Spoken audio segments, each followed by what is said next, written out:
Pemirsa, kita akan memasuki kabar nang Panambayan. Pemerintah Kota Banjarmasin memberikan bantuan paket sembako wan duit tunai pada ratusan guru TK wan PAUD honorer Banjarmasin di lobi Balai Kota Banjarmasin. Penerima bantuan sosial sebagai bentuk jaring pengaman sosial adalah mereka nang jua terdampak pandemi virus corona wan dilakukan kajian datanya terlebih dahulu.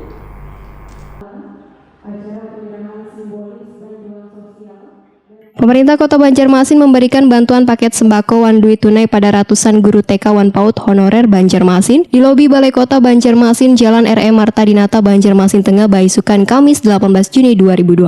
Wali Kota Banjarmasin Ibnu Sina Wayah ditakuni Prima TV memadahakan jumlah bantuan yang diserahkan kepada 730 guru honor daerah baik nang tergabung dalam Himpaudi maupun IGTKI Banjarmasin sebanyak 730 paket. Penerima bantuan sosial sebagai bentuk jaring pengaman sosial ini adalah mereka nang jua terdampak pandemi virus corona, namun diserahkan belakangan karena dilakukan kajian datanya terlebih dahulu. Politisi PKS ini pun menegaskan kebanyakan yang menerima paket ini adalah mereka yang mengajar dari rumah. Ibnu Sina berharap sejumlah guru honor dapat dimasukkan ke dalam kategori warga terdampak virus corona, wan mendapatkan bantuan yang bermanfaat juga membantu meringankan beban mereka.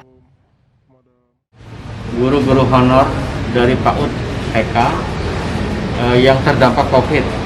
Jadi bantuannya sama dari bantuan sosial dalam bentuk sembako dan uang tunai 250.000. Ini diberikan untuk 730 orang guru-guru kita yang mengajar di TK swasta, di PAUD ya dan lain sebagainya.